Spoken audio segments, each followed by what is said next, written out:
He who takes the self to be slayer, and he who thinks he is slain, neither of them knows he slays not, nor he is slain. The self is not non-doer, as it is immutable. It is neither the agent nor the object of the act of slaying. He who thinks, I slay or am slain, he does not really comprehend the true nature of the self. The self is indestructible. It exists in the three period of time. It is Sat, means existence. When the body is destroyed, the self is not. The body has to undergo change in any case. This is inevitable, but the self is not at all affected by it.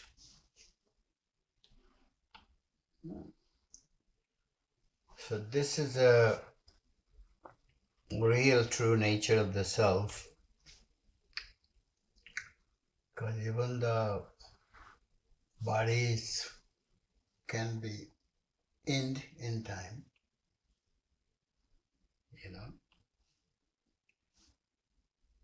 but the soul is not. Soul is ever existent, ever and ever. It doesn't have any beginning or end. It doesn't get old or sick. Soul is ever present. And even though when the whole world perishes, everything, including animals or nature, the sun, the moon, the fire, the ether, in time that is completely dissolved. But the soul continue to go on, continue to exist. And same as the God is continue to exist. So this is when we realize the true nature of the soul, which is us, then alone we experience the freedom from the fear. All the fears dissolves. All the questions get answered, No more curiosities, no more, no more fear, no more doubts. None of that exists. So we become truly content, truly satisfied, truly dissolve into our true self, And so therefore the self alone goes on. And once you become the truly conscious of your true self, not some of the time, but all the time, then you experience the true liberation, which is called nirvana or mukti. Then you rise above the world process. Nothing of this world can affect your consciousness. And so therefore you become really a free soul, free. He who is not born nor dies, he ever die, nor does he die. After having been, he again ceased not to be unborn, eternal, changeless, and ancient. He is not killed when the body is killed. This self is destitute of the 6 types of transformation, namely birth, existence, growth, changes, decline, and death. This is a nature of the body, the physical elements, you know. So at a time that we are all a little baby, and look what we have become today. You know, how many process, how many transformation taken place in our life, you know. And we also, at a time, we become sick, we become old, we become incapable in some degree, you know. Yeah. All those process takes place when the life goes on. The constant change, constant change. What you were yesterday, you are not today. You are not that today. That change has taken place. And because you are carrying this body, you don't notice, you don't observe that. But constantly change taking place, you know. So, an enlightened saint who knows the immutable and indestructible self through the direct spiritual experience cannot perform the act of slaying, nor can he cause another to slay. So what kind of change take place when you really realize your true self? Even way before, when you realize your true nature, the change take place. You are no longer, you can't even kill an ant. Forget about the human being, you know. You cannot destroy any animals, you know. Those people who eat meats and all that, for instance, because their nature is such, because just like it says, whatever you eat, so you become, you know. And those, what you call the tamasic nature, you remember the tamas, sattva, which is called purity, rajas, which is called, what do you call it? Activities, you know. And tamas is called letharginess, dullness. So, because most people, when they eat, they use the foul languages, they eat meat, they drink. Have you seen the people who are very normal before they drink?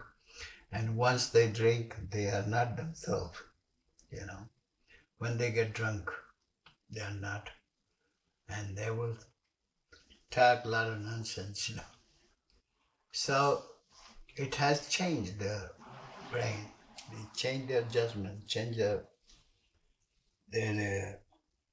pure consciousness. So in the vice versa, when a person through the meditation, through the spiritual activities, you know, the devotion, their mind completely purified. You cannot lie, you cannot cheat, you cannot take people for granted or anybody or any creatures. You become very kind, very generous, very natural self, very pure self, you know.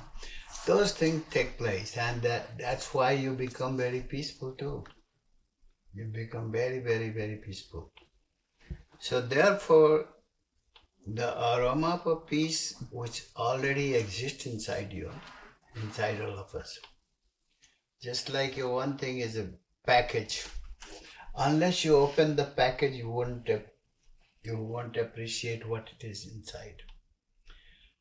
So there is enormous quality, enormous wisdom, enormous goodness inside all of us, even inside the evil person, inside about the very rascal person, inside all of them. There is a goodness there, but it is in unmanifested form. And once you have started to meditate, then all those impurities, all that rottenness and all those bad elements have started to get dissolved and disappeared. So therefore you become a wonderful personalities. So an enlightened saint who knows the immutable and indestructible self through the direct spiritual experience cannot perform the act of slaying or can cause another person. Yeah. So just as the man casts off the worn clothes and puts on new one, so also the embodied soul casts off the worn out bodies and enter others that are new. So just like we change the clothes when they get old, worn out, they lost their newness. Similarly, when the body becomes incapable, it becomes old, lose their strength, lose the vitalities, lose all the goodness, then it's time for the soul to leave the body, because that body is not useful anymore. They are not useful anymore, so therefore they get the new one. So when you get the new one, it's the same soul is there. The soul has not changed a bit. Soul is a changeless, it doesn't change.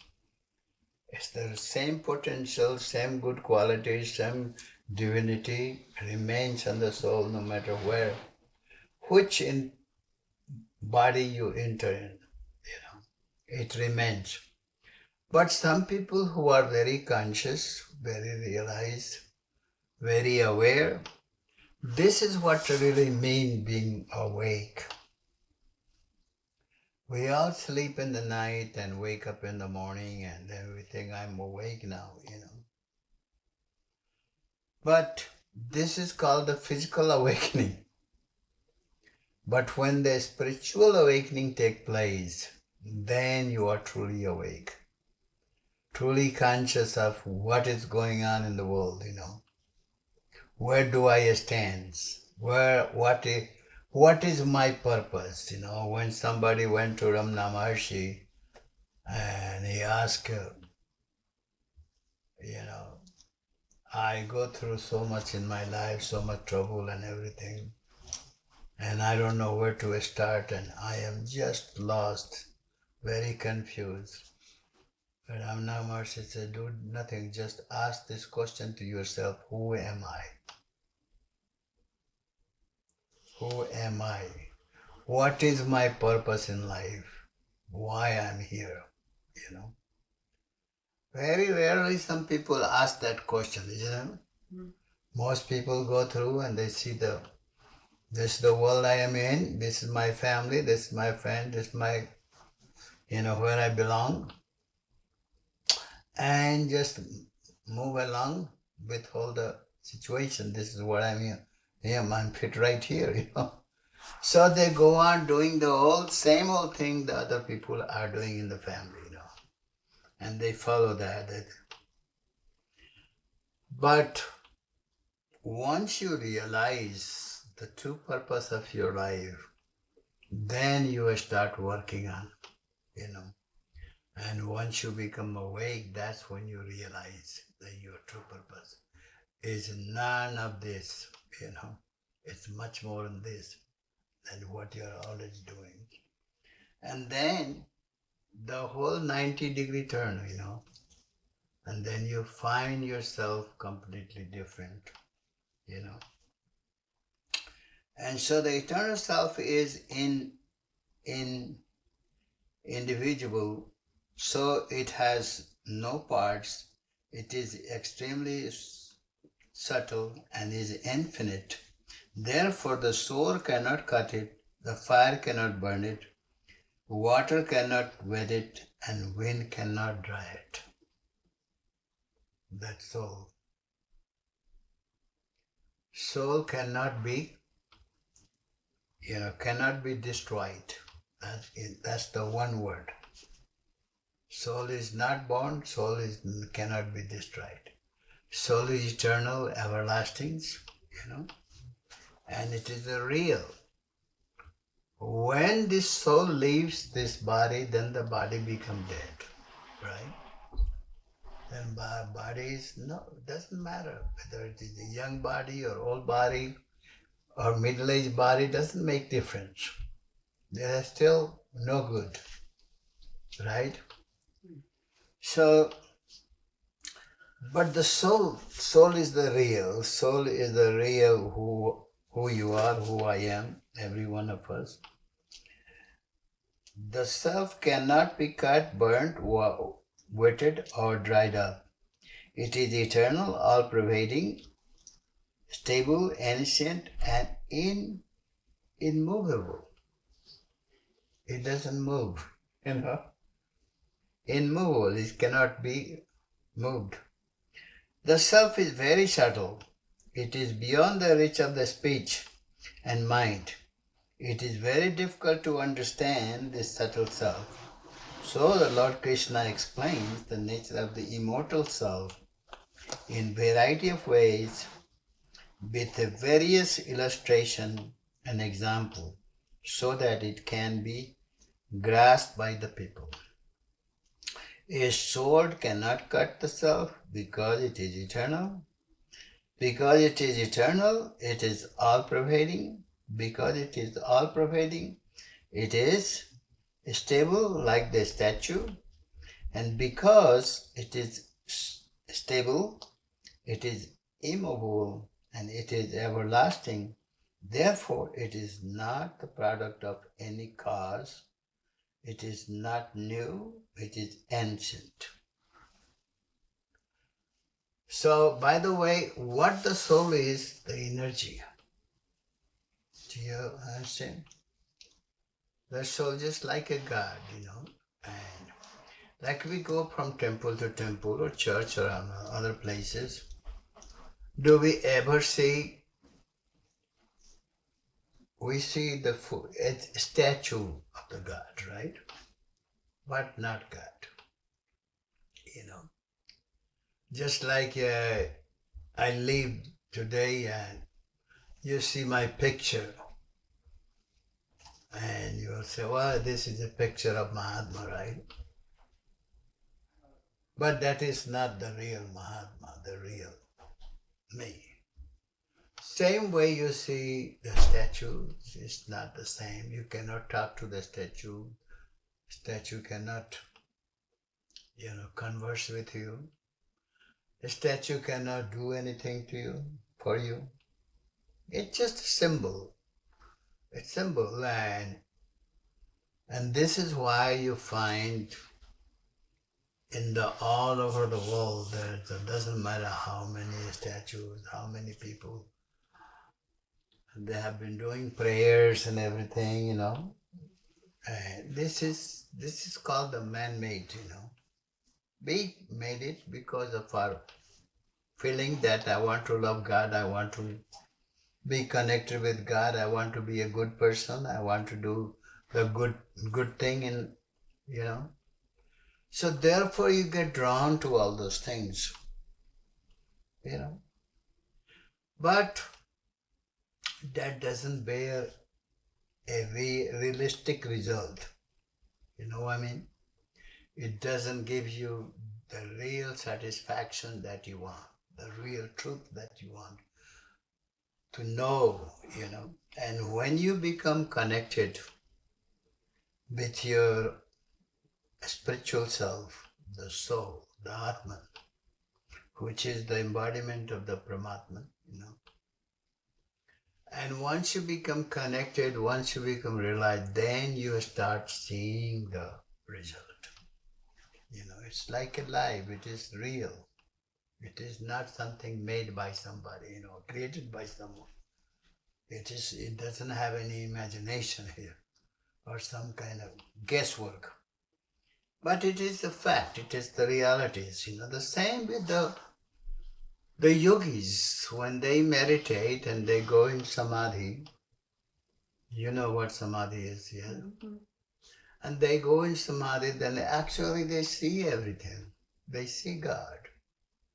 And with the practice, long practice, they become one with it. It's like going back to the source. And so you become really one with the source. And while you are functioning, while you are doing things, in life. But can you imagine how far better will be that life or that action? How far better will be? No guesswork. It is all through the direct experience, through the direct call that you start functioning. And so therefore chances of mistake is very little, very rare. So you become very enlightened and you awaken, and as a matter of fact, then you go on and waking other people up. So in one way we are still sleeping,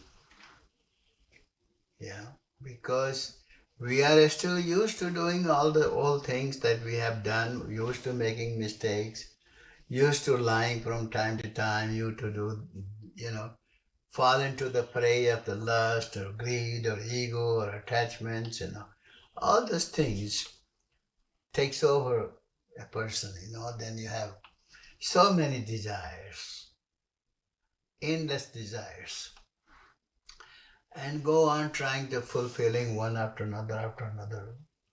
But once you realize through nature to yourself, once you become one with yourself, then all your desires are over. And you become really content, really peaceful, very satisfied, and you radiate such energy that things comes for you. You don't have to go after them. Whatever, it will come to you. It will be, the whole nature cooperate with you, whole energy, cooperate. Even the animals, they could be a vicious animals and you're walking through and they won't do any harm to you. See what I mean? Mm.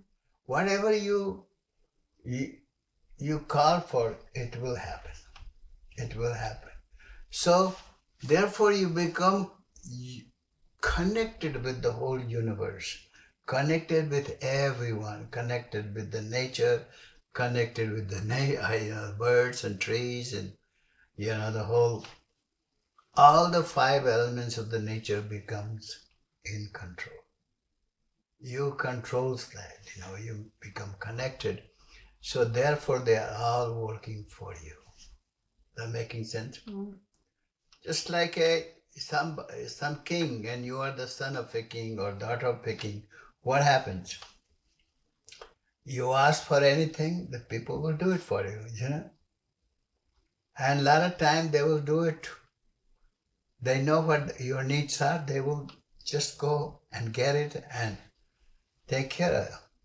That's the same thing that once you become realized, once you become aware of your true self, then the whole nature, everything works in favor of you. And so all your worries, all this fear, everything is gone. And you live a real life, real wonderful life. So, the self is not an object of perception. It cannot be seen with the physical eye. Therefore, it is unmanifested. And that which is seen by the eye becomes the object of thought. as the self cannot be perceived by the eye, it is unthinkable milk. When mixed with the buttermilk, changes its form. The self cannot change its form like milk. Hence, it is changeless and immutable. Understanding the nature of the self, thus, one should not mourn, nor should one think that one is slayer and the other is slain by him. So, in reality, once you realize the self and you become more and more aware, more and more conscious in your daily life,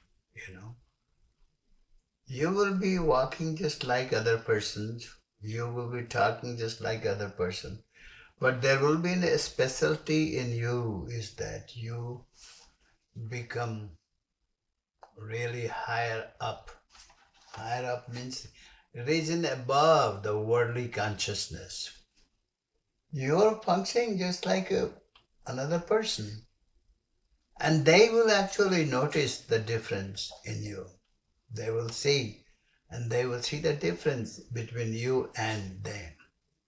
And you will be walking on the same. But your word will have a value. Even the thoughts, your thoughts will change the people. Just send the thoughts and people will receive it. Isn't that neat? Mm-hmm. Have you seen that happen? You think of somebody and they will appear. Yeah. And all those things you will know. If you want to go today, you will know that yes, today is the day I have to leave. I have to go. And if you want to change that, you can even change that. And you can hold on and you can decide when you want to go. That makes sense? Isn't that nice? Mm-hmm. Very nice, So, you will function just like it normally, like anybody else, but you won't have any attachment. You won't have any craving, You won't think any ill will. You won't do any wrong, Your thoughts, your action, your vision, everything will be completely different, So therefore, you find that every moment that you are here, you appreciate it, you enjoy it. Your life has become worryless, fearless, and you appreciate it. And people around you, they appreciate you too, it goes that way also. But even if thou thinkest of the being constantly born and constantly dying, even then, O mighty arm, thou should not grieve. Lord Krishna, for the sake of argument, takes up the popular supposition here, granting that the self is again and again born wherever the body comes into being, and again dies whenever the body dies. Even then, one should not grieve because birth is inevitable to that which dies, and death is inevitable to that which is born. This is not inexorable law of nature. So he's just saying that even if you think it will happen, well, if it will happen, you have no control. So what are you going to do about it, right? You see every day somebody is dying, or every day somebody is coming into the life.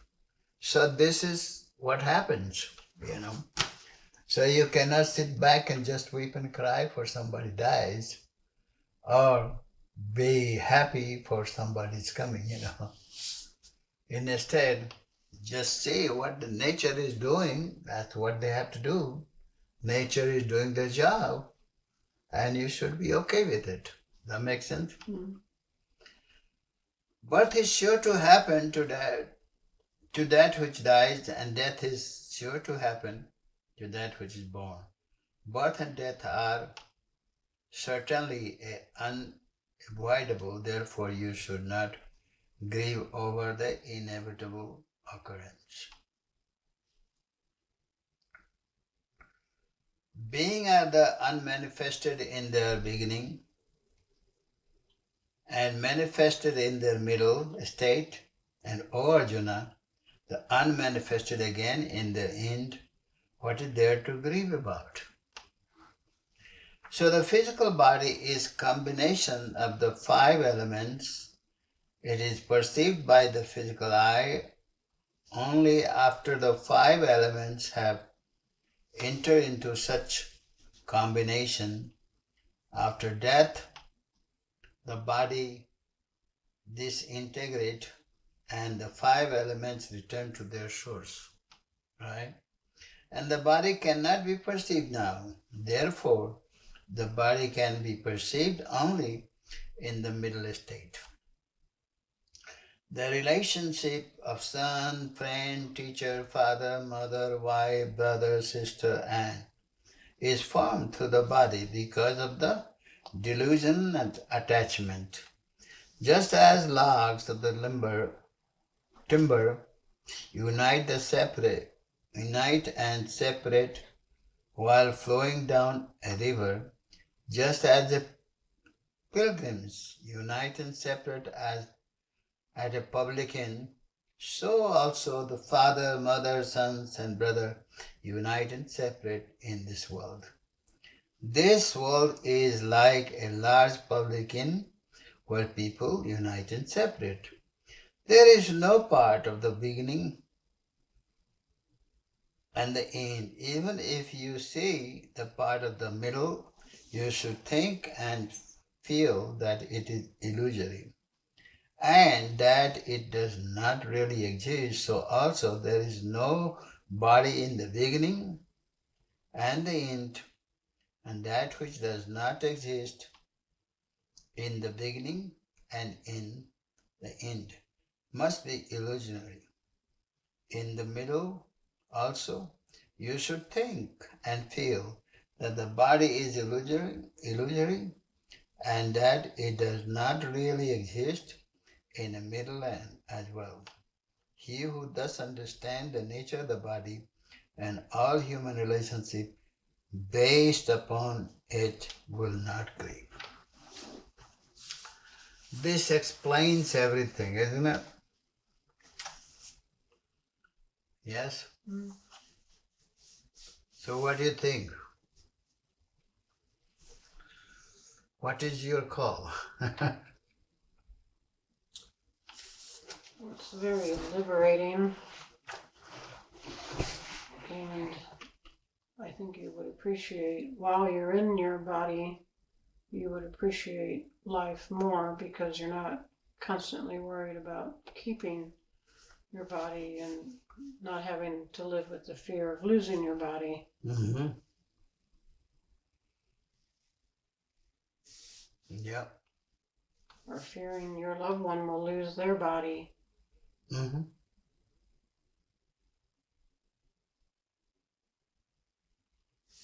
Everything. What about Alex? What do you think? What was the question again? The commentary I just read, what do you think about that?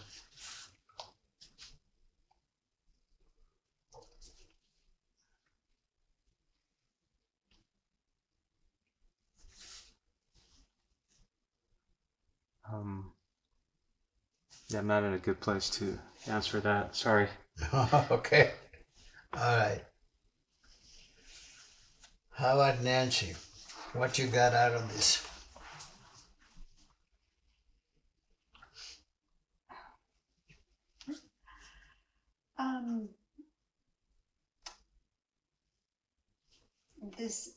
The soul is immutable, as stated,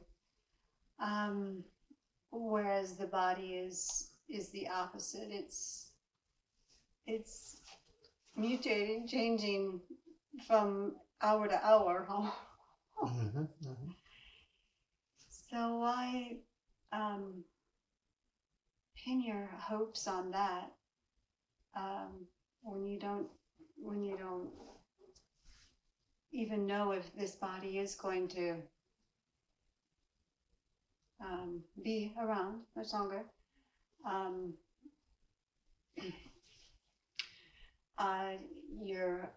Your hope and trust and everything is with the soul, with God.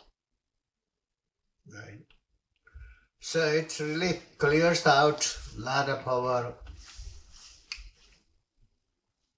life, what is called, the whole life phenomena, what goes on in our life. Mm-hmm. And we do normally we do what everybody does, and we just follow somebody. We follow our parents or follow our neighbor or follow some friends and things like that, and just go on wondering about things, go on doing things. And a lot of cases we do a lot of unusual, unnecessary things. You know what I mean? Yeah. So this gives you insight. What kind of insight we get? Just like you worry about something. Is that changes? No. No, you worry about things, it never changes. Yeah, it does change one thing, that it takes away your peace. Right. Drain your energy, your good energy. Drains you, makes you like a hopeless person. And makes you feel like a helpless person. You know what I mean? So when you get this insight, this is the pure wisdom. Real wisdom shows you who you really are. Where do you really exist? What you're really supposed to, do. You know what I mean? And how to take your life more wisely. Mm-hmm. So you are not wasting your energy for unnecessary things, You are not running after the worldly pleasures or worldly comforts or worldly gain. You see what I mean? Mm-hmm. Can you take anything with you, a single one thing? You can't take anything. No matter how hard you worked and what a beautiful mansion you bought and what a fancy clothes that you bought, and they stock up for many years. And same with the people who hold on the gold and diamond and they go after all those things. So what do you think when you see that? What would you think? It's a waste. Yeah, that's exactly right. So you collect all the things. I don't know what's going to happen, so I have to save for the futures. So this kind of things, and a lot of people, they go on saving, and they can't take it with them no matter what they have and how much they have or what they work so hard for it all their lives. So instead, enjoy your present and be who you are, and appreciate what you have. Be grateful, and since really after knowing that you are not the body, you are not the mind, you are not the senses, you are not the ego, you are not the emotions. That makes sense? Is that clear? Mm-hmm. So would you worry about anything? No. Isn't that relief such a great fear, Mm-hmm. There are a lot of people, when you think about the future, or you are worry about the past. Oh, I didn't do this. I did not accomplish what I wanted to accomplish there. You know, I lost this. Something is gone, and you feel, oh my God, it broke my heart. You know, those kind of things. So you become very wise. You become very, clear in your mind that,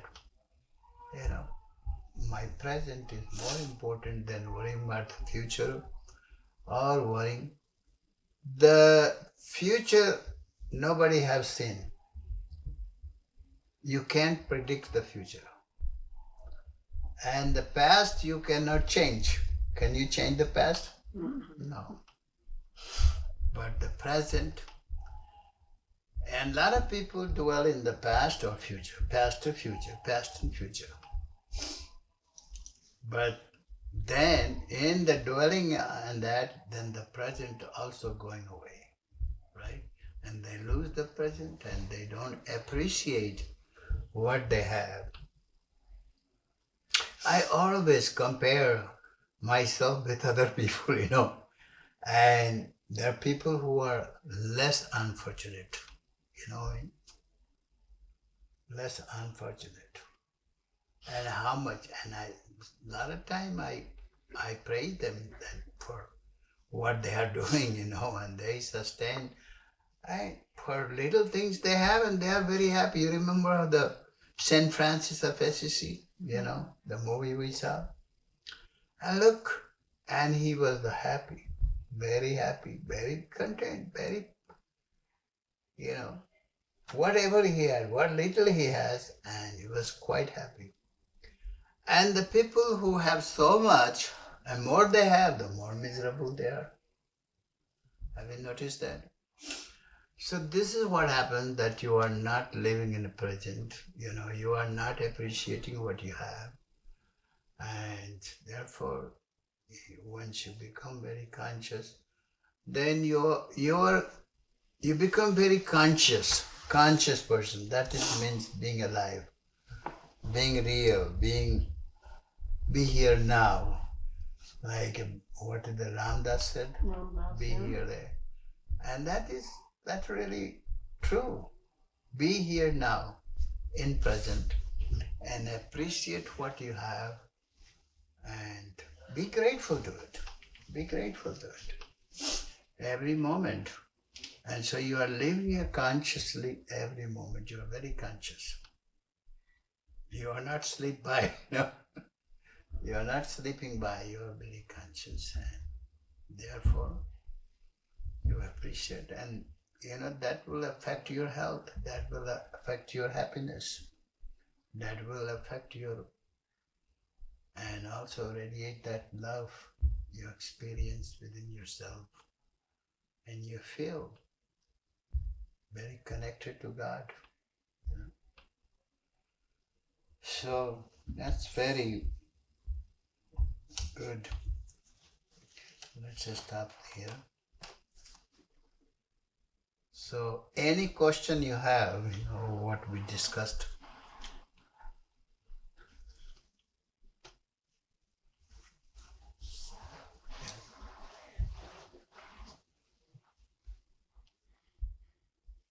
No questions? I guess I have a question of where does grace fit into all of this? Grace?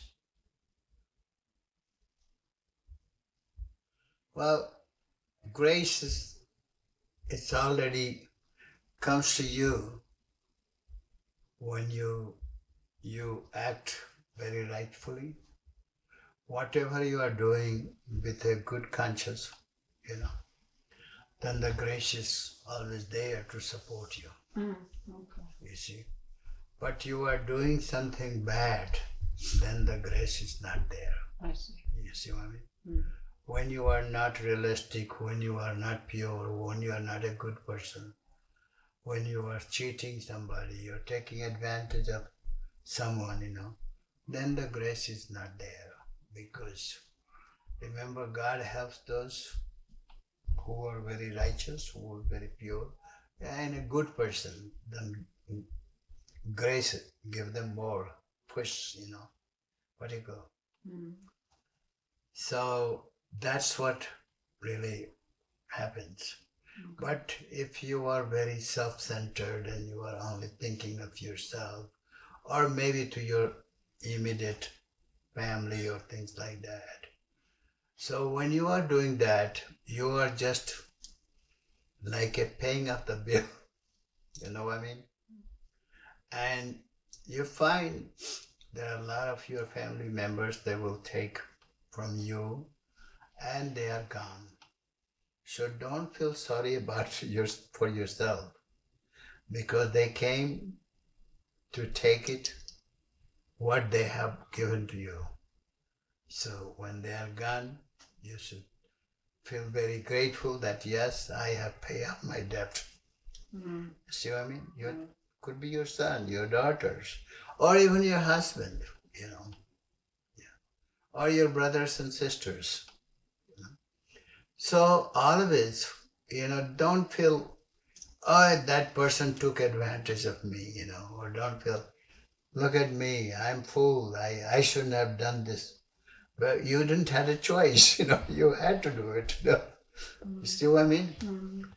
They will come and they will do it. That's so you become very conscious automatically, that you will notice that it is a grace, whatever is happening in my life, it is grace. Mm. And so you appreciate and you do learn from there and move on and do better. Is there something else I can help with? What is that? They're always listening. I'm not sure I understand. They listen to everything, I guess. Who is that? This one? Yes. Oh, that's my watch. I was wondering who is. So, you see what I mean? Yes. Yes. Thank you. So always be ease. Don't blow up. Say is everything, and this is what flowing with the nature. When you flow with the nature, flow with whatever happens. And my what I believe is whatever happened for good. What is happening for good. And what will happen, that will also happen for good. These 3 words that you remember and be aware of that in every aspect of your life, you will be worry-free person and you won't have nothing to lose. You will make a peace with every situation. That is my secret. Okay. So remember that and just do good always.